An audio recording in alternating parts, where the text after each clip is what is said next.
Hello everyone, I'm Steve. Mark's working late tonight, and this is Smokey Steve and Mark. Either welcome or welcome back, and happy Thursday. Getting there, week's almost over.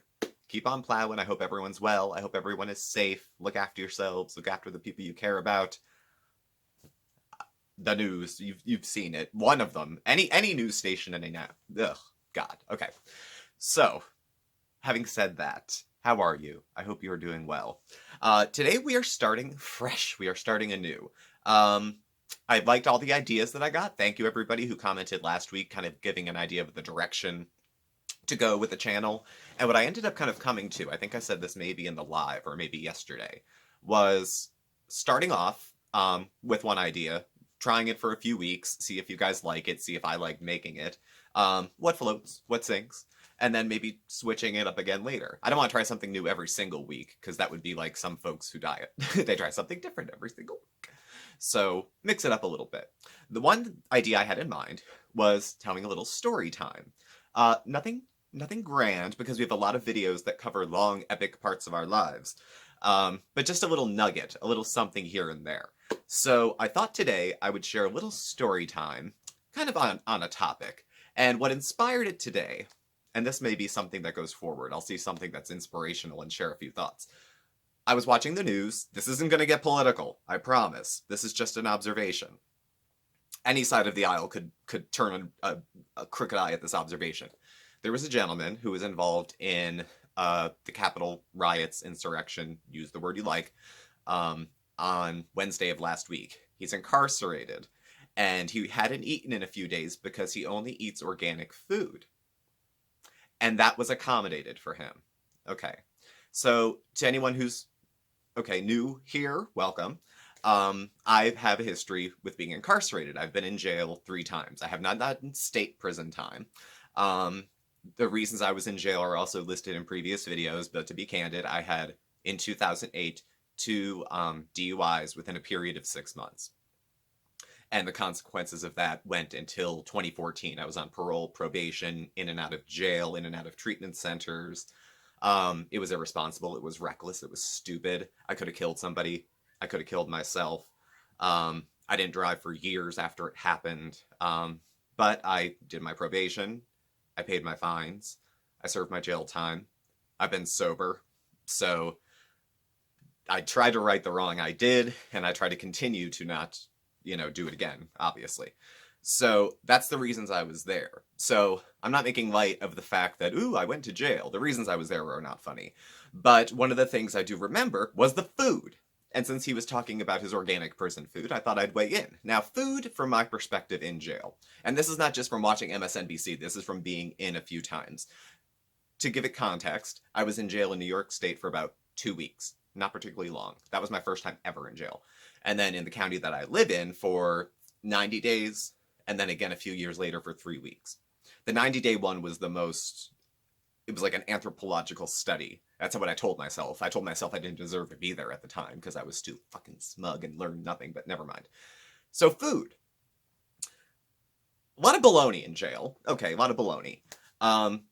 Food means a few different things a few different ways. First, I remember kitchen jobs were very much sought after by those who wanted to work off the block being the place, where your cell is.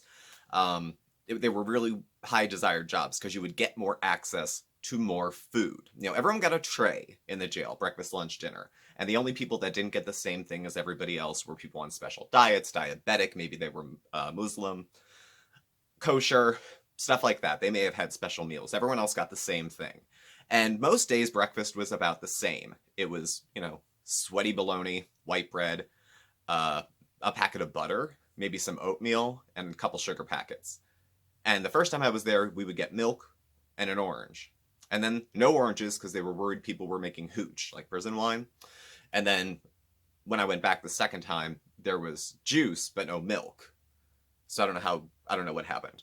At any rate, that was pretty much how you started the day. The first time after I was arraigned, no, not arraigned, I was sentenced and then brought in before I went into processing, before I went into classification and everything. And they're like, it's going to be a minute. Here's a bagged lunch. 2 bologna sandwiches, 2 Hydrox vanilla cookies. That's food. You eat a lot of it. And it's It's not particularly good. It wouldn't be particularly good if you brought it home and doctored it up either, but it's prison, you know. It's the bare minimum. It's enough to keep you alive, and it doesn't taste awful, depending on your perspective. So food, it's, again, that's the bare minimum that everybody gets. Now, there is something called commissary, and this is different place to place to place. I can only speak to the place where I was at. Food was a celebration. The day commissary came, it was like Mardi Gras. Everybody was very excited. I think it was Wednesday? No, it might have been Friday afternoon for the block that I was on when it came. So earlier in the week, it's very exciting because we had a phone system at the time. I'm sure things have changed, but at the time it was a phone system. And you'd get your sheet with 1,000 little codes on it, up and down, for, press this, and on the phone system is, hello, press this for this item, press this for the quantity, is this your selection? Yes, move on. So you would have to have money put on your books, your prison account. And then from there, you can use that money either to make calls or to bill things to your commissary so that you can purchase food, hygiene items that aren't given freely. If you have absolutely nothing, they'll give you a few hygiene items, a few envelopes with stamps, a pen, and a pad. Those are the indigent kits. So you'll get that at the bare minimum. But everything else is gravy, so it's like you can order deodorant, like regular deodorant. Worth noting, all the men wore women's secret. They didn't wear anything else. The whole place smelled like baby powder. It was kind of odd. And all the other things. I would always flip it over and order the nail files, because there was one set of nail clippers for 90 men. Even if it was floating in that blue thing, the blue liquid, I still wasn't, not for me. So I ordered emery boards, too. And then food. And then you would just order what you wanted. Now, people would order food because they wanted food to eat, obviously. But food was also acting as currency. And food is money. Money used to pay for things. Food that is borrowed from one person and then paid back, sometimes double. There was a whole system that was going on underneath. So for some people, food was just, it wasn't to eat. It was to make moves with. Hustlers like to hustle. Play has got to play. It doesn't stop in jail. It just changes a little bit. So you see people having fistfights over 2 packs of ramen noodles. It happens. So I kind of only had one expense in the jail. Within a week of being incarcerated, I wanted a cigarette so bad I couldn't stand it. Obviously, I'm a smoker. I've been a smoker for years. And jail, it wasn't allowed in the county jail, obviously, at the time. But that was during a period where you had some very crooked corrections officers who were bringing it in, delivering it to the block workers, who were dispersing it to inmates, who were then selling it, and it all trickled back. And tobacco was, of course, not free. And I wasn't in the position to ask, some people would have, a family member come and leave money, in the bathroom. And then the block worker would get the money from the bathroom and they would take the cigarettes. No, they would leave cigarettes in the bathroom. And the block worker would come and take the cigarettes and get them back to the block and disperse them all in it. I don't know. And money would change hands in the waiting room. I cannot ask my parents to do that. But what I did do is take some of my commissary stuff and I would pay a guy in the hut that I was in the cell that I was in, for some tobacco. So a friend of mine, a celly friend, there were 16 of us in the cell, would go halvesies on a bag of tobacco. And I would get $12 worth of stuff, whatever he wanted, I would get him. He was into working out, so he wanted tuna and oatmeal and peanut butter. And that was it. Nothing else. So I just bought what he wanted. And the other guy bought $12 worth of stuff, and he'd give us a $25 bag worth of tobacco. Which is not that much, actually. I wish I had a Ziploc bag to show you how little. It was 2 fingers they used to measure, and it was pipe tobacco. So it wasn't a whole lot at all. For point of reference, one day an actual cigarette made its way around, and somebody came up with one. Obviously, I smoke. This was a 100. This was $10 in food. I wanted in, but there was 4 of us on it, so it was $2.50. I didn't have it at the time because it was the day before commissary, so I went and stored from another guy in another cell. Luckily, I speak a tiny bit of Spanish. And I stored, so I needed $2.50's worth, so I borrowed $2.50's worth of food. It was 5 ramen noodles or something. Gave it to them, smoked my quarter of a cigarette, but then when my food came the next day, I had to give $250 plus another $250 back, 2 for 1 to the guy I borrowed from.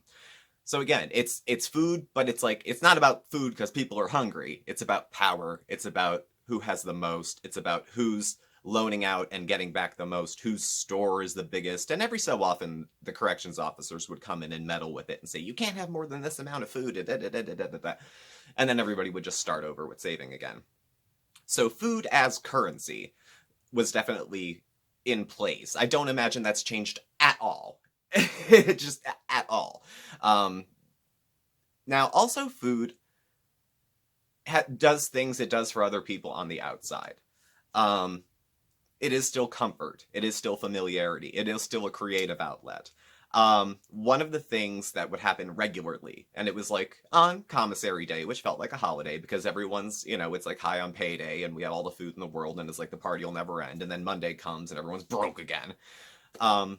They would make things different items, but the most commonly made one in this jail, and maybe regionally, it was called a chi-chi. When I was in Long Island, it was called a toss-up. But basically, it's ramen noodles mashed up with some other ingredients put in at the discretion of whoever's putting in on it. And then the people who put in get a serving of it when it's done. Now, follow me if you will. There's different ways to do this. Mind you, I have not done state time, but I was so interested in the production of these things that anytime one was being made, I wouldn't get in on it, but I'd hawk because I was so curious. So get a garbage bag, split it open, crush up the ramen noodles, put it in the center. And then whatever people have. If someone has nacho cheese in a jar, that goes in. If someone has summer sausage they've cubed up, that goes in. Spicy Cheetos, jalapeno Sniders, spicy stuff is always good. Put that in too.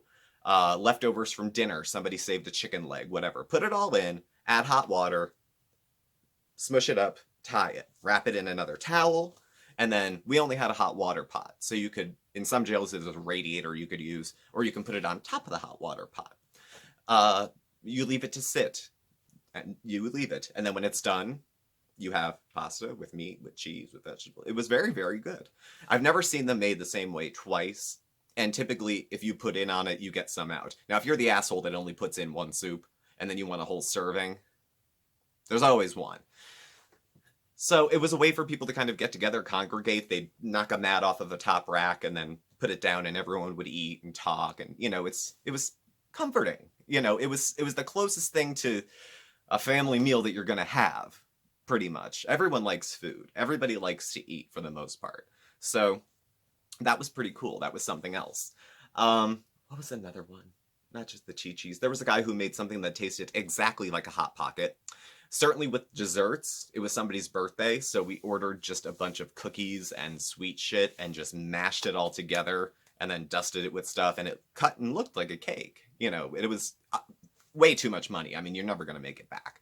But one of the things I used to do for my cell, because I felt like the den mother, I mean, they made me, I was comfortable there probably after like a month. I was there for 3 months. Probably after a month, I was okay. By that point, all the gay guy shit, like, hey, do you know that guy's gay? Like they couldn't, like Helen Keller could tell that I'm gay. Come on. But they had gotten over that whole there's a gay guy in the cell thing and have pretty much gotten over it. And I found my own spot. So when it came to ordering stuff on Commissary, I wasn't worried about, is anyone going to steal my stuff? Is anyone going to this, that, the other? So I was making no-bake cookies just for morale, because we were locked in one time. There was a fist fight in another cell, and until they came and shook everybody down, they were going to lock everybody in. So I had single-serve oatmeal packets, single-serve peanut butter packets, and vanilla cappuccino or something or other. That little water, I got gloves from the block worker, and I would just mash it up and roll them in and make it. Now, these were not, again, going to sell. To make a profit, I'd have to sell each one for $1, which is criminal. I've seen people do it, but, So I was sharing those. It wasn't my goal, but I saw a couple guys kind of like melt into the past when they were having one. Not because I made great cookies, mind you. I made them in jail. But because I think it brought them out of jail for a second. Food can take you back. It gives you memories of other places. It brings you back to different times. When I have a ramen noodle, I'm flashback to jail because I don't eat that many outside of a locked setting. it's interesting, the things that do that. One of the things that used to come up, guys would come to my rack, my bunk, and I was on the bottom bunk in the back of the cell because by seniority, you would earn where you were. You would start in the center with a bunkmate right next to you, and then you'd on the top, and then you'd move to a top corner, and then you'd move down to a center, and then you move to a back corner. It was all a lot of shit. And guys would come in, sit on my bottom rack, and they would be upset about something. I don't know why they would hover and sit next to me, but they would. And usually it was like they had a letter from their girlfriend or something, and they were upset, or they had their gag on, and they found out they could be sentenced to whatever many years, or they weren't getting drug court, they were actually getting state time, and they were upset. And they'd come over and look at their paperwork and cry without bringing acknowledgement to it, and I would just listen more than anything. I wouldn't talk. I would just, and they would, I would just validate that they were upset pretty much. Because they wouldn't cry in front of their boys, but I'm not one of their boys, so. And they would end it, like I think I said before, with saying, this is nice. It's like talking to a girl. And I was like, you're not, but I understand the sentiment and thank you. And I'd give them usually either a Fireball or a Jolly Rancher and send them on their way. So it's like, go, be free, be fruitful and multiply. Just a little something as a send-off, a little something to somebody else.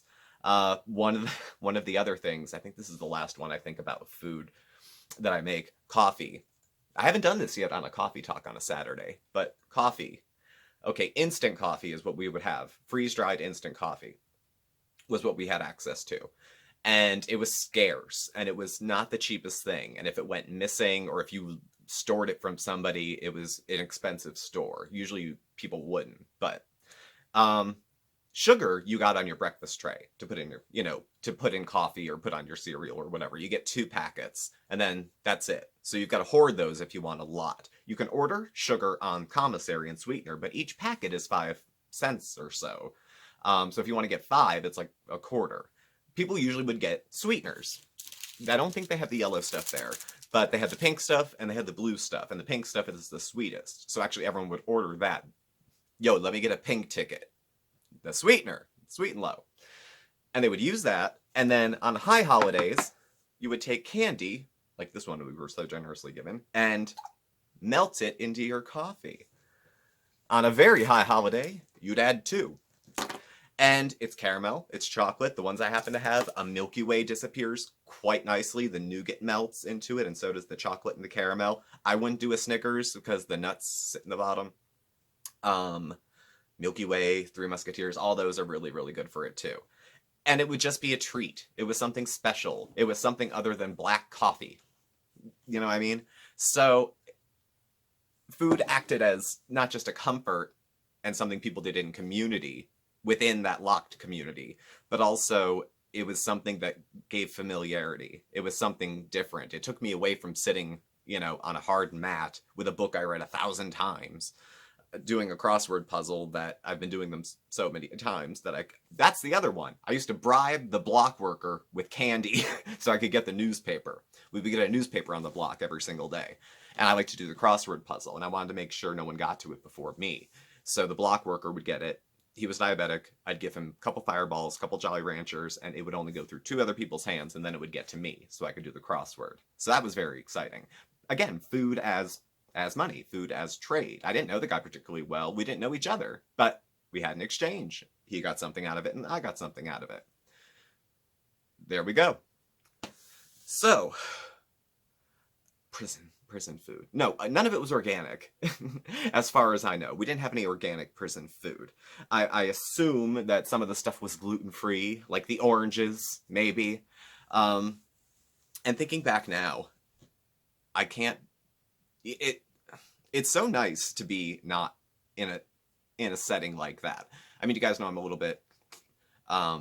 Plus, I have the criminal history, and I have mental health history, and drug and alcohol, so a lot of those things are dealt with in inpatient locked settings. So I'm used to institutional food. Prison food, obviously, to me was the worst, but again, it's not a Hilton. People aren't there for passing the basket at church. Certainly I wasn't. So you get what you get, and you don't get upset. It's like daycare. You just eat what's in front of you, and that's it. And if you don't like it, don't go to jail. I understand it's not always that easy, but it's a lot of times it is.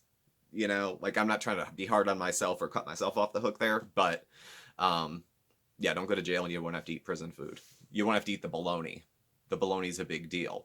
And when I went back after a few years of not being there, they used to have Yardbird in the 28-day cycle because they recycle the menu every 28 days. Yardbird being a chicken quarter, the leg, meat on the bone. And then I went back and all of a sudden it's a chicken patty, which makes me think some moron stabbed somebody with a chicken bone. And now we have to have chicken patties in the jail. So it goes. So it goes. So I hope that said individual's organic diet helps him process the circumstances in which he put himself, and that it helps clear his head. I believe he got the organic diet given to him under religious reasons because I believe he is a shaman for QAnon or something like that. That should sound ridiculous, but I don't even know if it does. So at any rate, I'm going to continue with my caramel chocolate coffee and wrap up for the rest of the evening. Wait and see when Mark gets home. So thank you all for tuning in to this first in a new series type thing. Let me know your thoughts, like, dislike, comment below. And thank you all for watching. Please do subscribe, hit the like button and the bell on the way out so you get all the alerts. You can follow Mark and I on Facebook at SmokeySteveAndMarc, or on Instagram at SmokeySteveAndMarc, or on Twitter. Our handle is at SmokeySteveA. Our email address and our contact information is also listed down below as well. Thank you again, and we will catch up with you tomorrow. Have a happy Thursday, and take care of yourself, okay? Bye.